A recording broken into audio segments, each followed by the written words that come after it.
All right, guys. Morning. A little update on the FE motor. Got the oil pan gasket on there, laying down. Laid some stuff on there. We'll let it lay flat for today, and we'll glue that puppy down.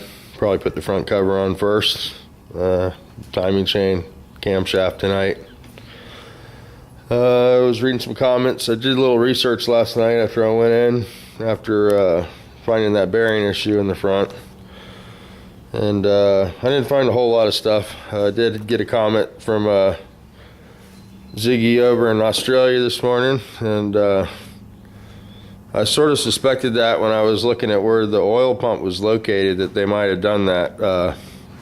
He mentioned that they might have restricted those holes to restrict the oil closest to the pump, so the journals in the back further from the pump would get a sufficient oil flow.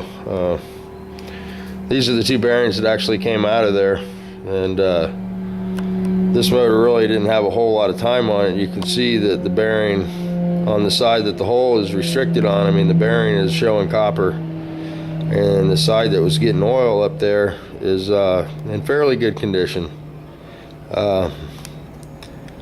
So hopefully this little mod, that we did might help that. I'm definitely going to take Ziggy's advice and go with a high volume pump.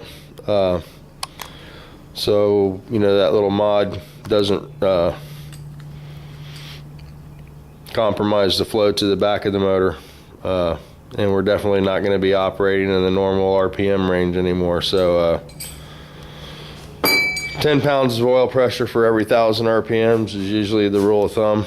If you can maintain that, then you're usually keeping your bearings in pretty good condition. But yeah, I can see where they might have done that in the old days. They had an oil flow problem to the back of the motor and basically didn't want to put restrictors there. They just basically covered the hole up. So basically we just chamfered that hole a little bit, uncovered it, and we're going to feed the two bearings that looked like they were having a wear issue a little more oil, and we'll go with the high volume pump and make sure we have sufficient flow to the rest of the crank.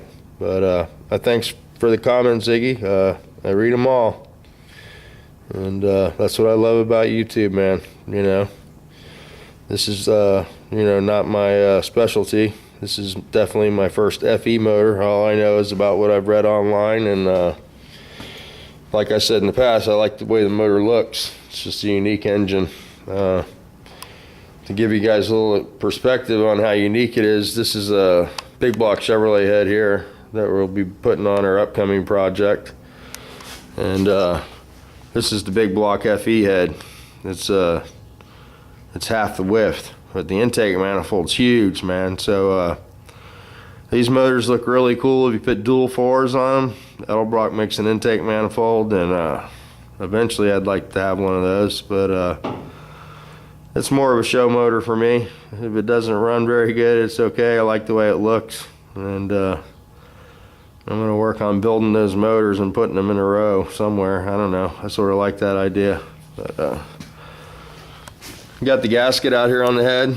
Looks pretty good. I used the Felpro gasket, the gasket match it. So these are close, but we need to do a little more touch-up work, and we'll do a little more port work on those and touch them up and make them real sweet. I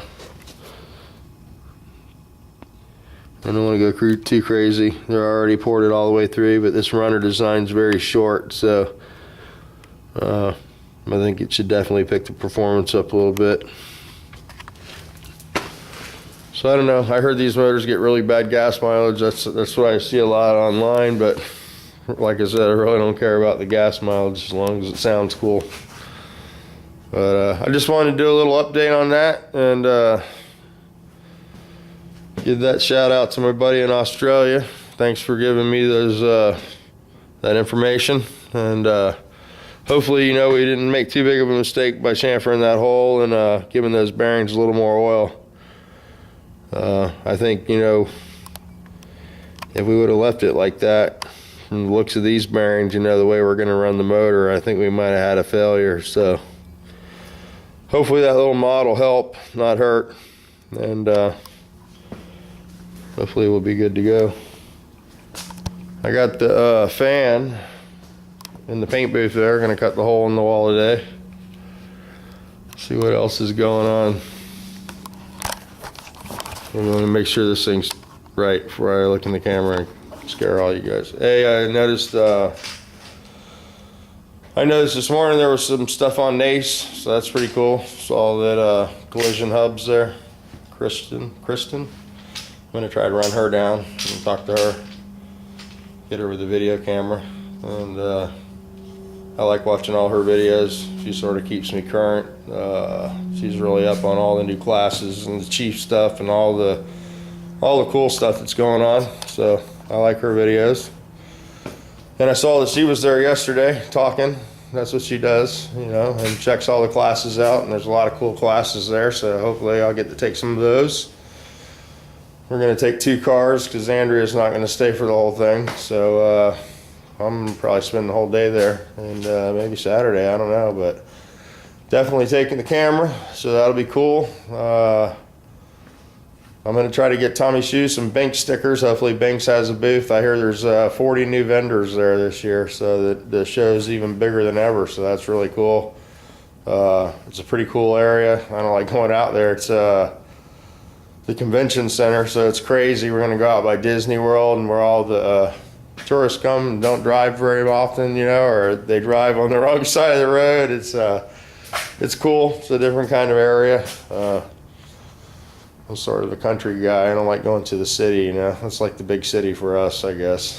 But yeah, that'll be cool. But we're gonna go to the city this morning, look at some cars there. I'll get some video. We're gonna look and see how that 15-minute clear looks this morning, see if it died back on us or if it's still holding its shine.